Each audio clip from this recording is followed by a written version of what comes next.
নমস্কাৰ শিক্ষাৰ্থীসকল তোমালোকক অসমী বিদ্যা মন্দিৰ ইউটিউব চেনেলৰ অন্য এটা নতুন ভিডিঅ'লৈ স্বাগতম জনাইছো।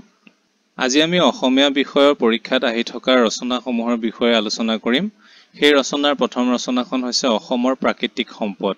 এই ৰচনাখন HSLC এক্সাম 2021, 22, 2016, 2016 স্পেচিয়েল এক্সাম সকলোতে আহিছে। এইখন মেট্ৰিক পৰীক্ষাকে আদি কৰি পঞ্চম শ্ৰেণীৰ পৰা নৱম শ্ৰেণীলৈকে সমূহ পৰীক্ষাতে অহাৰ সম্ভাৱনা আছে। অসমৰ প্ৰাকৃতিক সম্পদ আৰম্ভণি। প্ৰকৃতিজাত সম্পদবোৰকে প্ৰাকৃতিক সম্পদ বোলা হয়। ভাৰতৰ যি কেইখন ৰাজ্যত বিশেষভাৱে প্ৰাকৃতিক সম্পদ উৎপাদিত হয় তাৰ ভিতৰত অসম বিশেষভাৱে সমৃদ্ধ। নদী, বিল, পাহাৰে, পৰ্বতেৰে আবৃত এই দেশ শস্য শ্যামলা। মৌচুমী বায়ুৰ প্ৰভাৱত বৰ্ষণসিক্ত হৈ থকা অসমৰ বন-বননিয়ে প্ৰচুৰ সম্পদৰ জন্ম দিছে। এই প্ৰভাৱৰ বাবেই কৃষিজাত সম্পদৰ প্ৰাচুৰ্য আছে আৰু সেউজ কোমল পথাৰৰ মুহতে নানা ধৰণৰ জীৱ-জন্তুৰেও এই দেশ ভৰি পৰিছে। ভাগসমূহ। প্ৰকৃতিৰ বুকুত জন্ম পোৱা এই সম্পদবোৰক আমি বনজ, খনিজ, জলজ, প্ৰাণীজ আদি বিভিন্ন ভাগত ভগাব পাৰোঁ। তদুপৰি কৃষিজাত সামগ্ৰীবোৰকো প্ৰাকৃতিক সম্পদৰ ভিতৰতে ধৰা হয়। বনজ সম্পদ।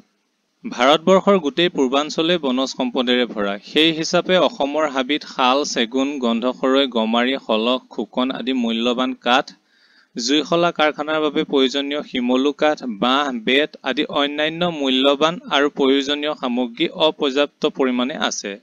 তদুপৰি অসমৰ হাবিত পোৱা নানাবিধ গছ আদিৰে বনৌষধি প্ৰস্তুত কৰিব পাৰি। অসমৰ হাবিত ধূনা, অগৰু আদিৰ দৰে মূল্যৱান সম্পদ তথা চন্দনৰ দৰে পবিত্ৰ কাঠো পোৱা যায়। গছলতা আদিৰ লগতে অসমৰ পৰ্বত পাহাৰ, বন বিৰিখ উজলাই আছে নানা তৰহৰ মূল্যৱান চৰাই আৰু জীৱ-জন্তুৱে। এইবোৰৰ ভিতৰত উল্লেখযোগ্য হ'ল ধনেশ, ময়ূৰ, ঋতুৰাজ, কাম আদি চৰাই তথা বাঘ, গড়, ভালুক, পহু ইত্যাদি জন্তুবোৰ। এনে প্ৰাণীজ সম্পদৰ ভিতৰত আটাইতকৈ উল্লেখনীয় হ'ল অসমৰ গড়। এই সম্পদৰ বাবে কাজিৰঙা ৰাষ্ট্ৰীয় উদ্যানলৈ দেশ-বিদেশৰ ভ্ৰমণকাৰীসকলৰ সমাগম হয়। খনিজ সম্পদ। অসমৰ খনিজ সম্পদো লেখত ল'বলগীয়া। অসমে তেল আৰু কয়লাৰ উৎপাদনত দেশৰ ভিতৰতে বিশেষ স্থান অধিকাৰ কৰি আছে। অসমৰ লিডু, টিয়ক, মাৰ্ঘেৰিটা, বৰগোলাই, টিপং আদি ঠাইত কয়লাৰ খনি আছে। অসমৰ তেল সম্পদৰ মুখ্য অংশ বিহাৰৰ বাৰাউনীত শোধন কৰা হয়। অসমৰ ডিগবৈ, নুনমাটি, বঙাইগাঁও আৰু নুমলীগড়ত তেল শোধনাগাৰ প্ৰতিষ্ঠিত হৈছে। অসমৰ বোকাজানত এটি বিলাতী মাটিৰ কাৰখানা গঢ়ি উঠিছে। তদুপৰি ইয়াৰ বিস্তীৰ্ণ অঞ্চল জুৰি নানা তৰহৰ মূল্যৱান শিল, অভ্ৰ আদি সিঁচৰিত হৈ আছে।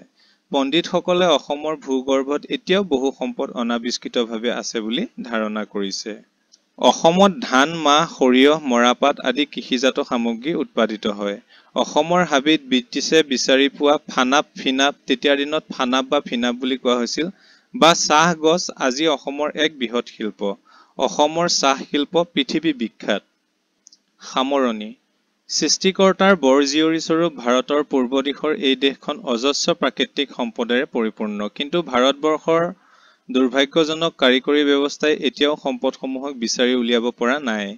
ইয়াত থকা বহুমূলীয়া সম্পদবোৰকো সঠিকভাৱে কামত লগাব পৰা নাই। চৰকাৰৰ অমনোযোগিতা, ৰাজনৈতিক চক্ৰান্ত আদিৰ বাবে আমাৰ ভাৰতৰ উন্নতিৰ গতি বহু পৰিমাণে ব্যাহত হৈ পৰিছে। অনাগত ভৱিষ্যতে সুস্থ চিন্তা আৰু পৰিকল্পনাৰ জন্ম দিলে এই দেশৰ প্ৰাকৃতিক সম্পদে সমগ্ৰ ভাৰতবৰ্ষকে এক বিশেষ স্থান প্ৰদান কৰিব। এইখন ৰচনা ইমানতে শেষ হৈছে। আমাৰ ৰচনাৰ চিৰিজটোৰ বাবে ডেছক্ৰিপশ্যনত প্লেলিষ্ট আছে, তোমালোকে তাত গৈ আন ৰচনাসমূহ চাই লিখি ল'বা। ধন্যবাদ।